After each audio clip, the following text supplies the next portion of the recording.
Welcome to the Executive Lounge. My name is Natalie Klyashtorny of Knockhamson PC. In the Executive Lounge, we will be having a series of conversations with business owners, executives, and professionals regarding the many challenges in today's business world.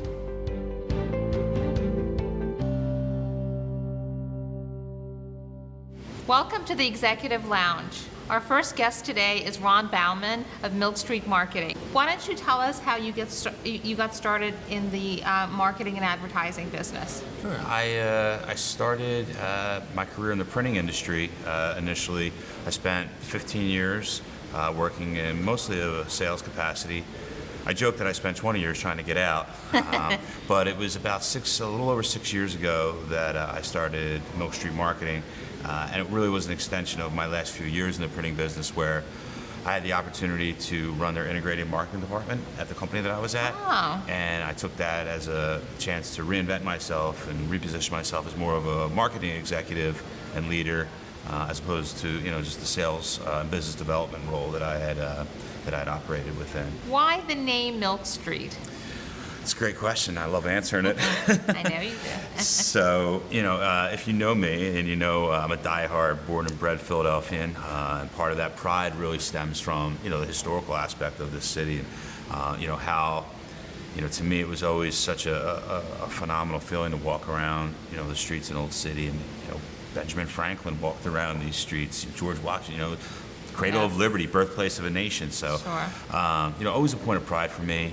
And so speaking of Ben Franklin, I've always been a big Ben Franklin fan. We were trying to come up with names, and nothing was really sticking. We were coming up with all these, that's corny. We don't like that. And I still instinctively Googled Ben Franklin, ended up on the Wikipedia page, and the first line said, Ben Franklin, born on Milk Street in Boston, Massachusetts. Wow. And the light bulb went off. It said Milk Street Marketing. That's got a nice ring to it. Yeah. So then as we started to think through it a little bit more, it started to make a lot more sense, and started to say, well, if I'm really gonna he would be a great person to, pattern ourselves after, and use it as a source of inspiration, and as a as a muse, if you will. And it's funny when people say, oh, well, why not, what's with the milk bottle, Yeah. I said, well, why not do a lightning bolt or like a kite and a key? I'm like, because that's super cliche. I'm like, Yes. I'm not trying to brand Ben Franklin. I'm trying to brand Milk Street Marketing. So it really was meant to be a very subtle tip of the cap and nod to, someone that we, draw a lot of inspiration from. But Milk Street also had that sort of, kind of Main Street America, sort of, Italian market kind of vibe, multi-generational, Right. family-owned businesses that, for us really resonated and really kind of hit home in terms of, what our mission and our purpose was, and, how we built our brand on, what we built our brand on. So. Ron, let's talk about COVID. Okay. What impact has COVID had on your business? That March of last year, of 2020, when it first hit, we had a lot of clients who needed help. And, so in some ways, we were smart about it, and it helped us sustain through it. But we did have a lot of challenges, and I think having to get used to, like everybody else, getting used to a different way of working. Is your workforce still remote? Partially. So even prior to the pandemic, and probably stemming from my time in sales, not being chained to a desk, Sure. having that liberty and that flexibility to kind of, come and go as I please and do my job. Right. One of the things I've always said, either when I was in sales or even more so now, is as long as I have my phone and my laptop, I can do my job pretty much from anywhere in the world. True. So I've always offered that flexibility to our team. What would you say to an employer who is reluctant to have his employees either work remotely or participate in a hybrid way? I would say that if you were reluctant about it, that you may have to ask yourself, do you have the right team members in place?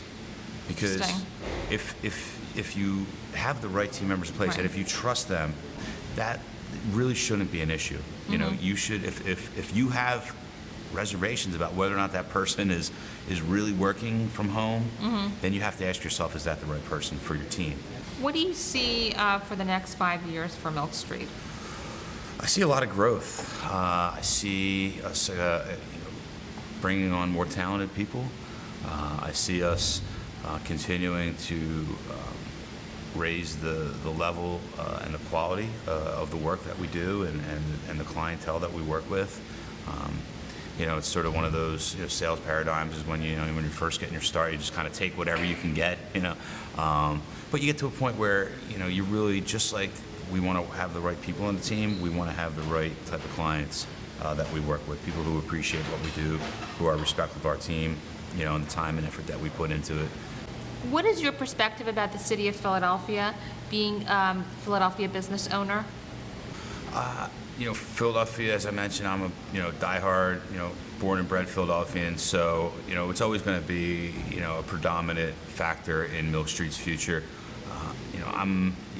I'm always a fan of conquering your own backyard before you conquer the world. I do think that there is opportunity for us to expand. We've done work outside the area. We do work up and down the eastern seaboard. We've even done work, across the country. But I think we'll always sort of be rooted here. I don't see us ever moving to New York or LA. Ron, thank you so much for joining us. This really has been a pleasure.